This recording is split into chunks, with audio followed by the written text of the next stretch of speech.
প্রবাদ আছে, অবাগা যেদিকে যায় সাগর শুকিয়ে যায়। লিটন দাস যেন তার জ্বলন্ত উদাহরণ।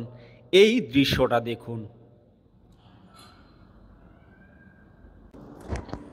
দীর্ঘদিন যাবৎ অফ ফর্মে থাকা লিটন দাস যখন ছন্দে ফিরতে মরিয়া, ঠিক তখনই নতুন করে দুঃসংবাদ দরজায় কড়া নাড়ছে লিটন দাসের।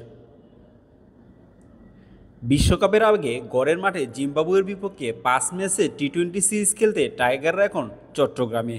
জিম্বাবুয়ের বিপক্ষে মাঠে নামার আগে চট্টগ্রামের জহুর আহমদ চৌধুরী স্টেডিয়ামে আজ সকালে অনুশীলন নামে বাংলাদেশ দল। তখনই চোট পান লিটন দাস। চোট যে গুরুতর ছিল সেটা লিটন দাসের এই দৃশ্যটা দেখলেই বোঝা যায়। ওয়ার্ম আপ শেষ করে দুই ভাগে ভাগ হয়ে ডিরেক্ট থ্রোতে স্টাম্পিংয়ের বিশেষ প্রস্তুতি শুরু করেন শান্ত লিটনরা। নাজমুল হোসেন শান্তর সাথে তানজিদ হাসান তামিম ও লিটন দাসের সাথে জুটি বাঁধেন পারভেজ হোসেন ইমন। ডিরেক্ট থ্রোতে একের পর এক স্টাম্প ভেঙে বারবার কোচের বাহাবা পাচ্ছিলেন লিটন, পারভেজ হোসেন ইমনরা। অন্যদিকে নাজমুল শান্ত দুর্দান্ত করলেও তানজিদ তামিম শুরুটা ভালো করতে পারছিলেন না।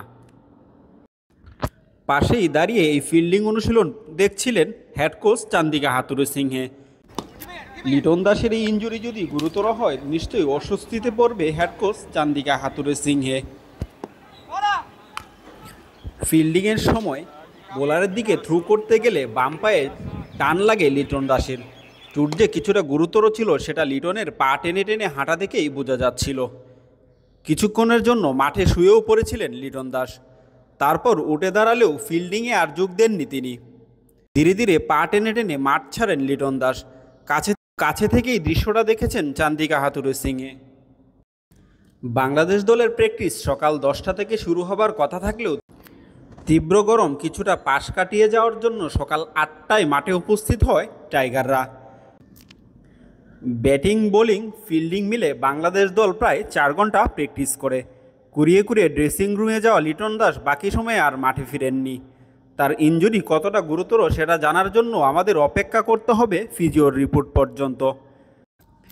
বিশ্বকাপে উড়াল দেওয়ার আগে এই জহুর আহমেদ চৌধুরী স্টেডিয়ামেই 3 দিনের ক্লোজ ডোর প্র্যাকটিস ম্যাচ খেলে নাজমুল হোসেন শান্তের দল। বিশ্বকাপ ও জিম্বাবুয়ে সিরিজকে সামনে রেখেই চলে এই বিশেষ প্রস্তুতি ম্যাচ। 28 তারিখে শেষ হওয়া সেই ক্লোজ ডোর প্র্যাকটিস ম্যাচের পরের দিন অর্থাৎ 29 তারিখে হালকা প্র্যাকটিস হওয়ার কথা ছিল এই চৌধুরী জহুর আহমদ স্টেডিয়ামে। কিন্তু তীব্র গরমের কারণে বাংলাদেশ এবং জিম্বাবুয়ে কেউই সেই দিন প্র্যাকটিস করতে আসেনি। দুদলেই প্র্যাকটিস বাতিল করেন। এই মাঠে আগামী 3 তারিখে জিম্বাবুয়ের বিপক্ষে প্রথম টি-20 ম্যাচ খেলতে মাঠে নামে বাংলাদেশ দল। চট্টগ্রামের জহুর আহমেদ স্টেডিয়াম থেকে তোফায়েল আহমেদ, ডেইলি পোস্ট, 71।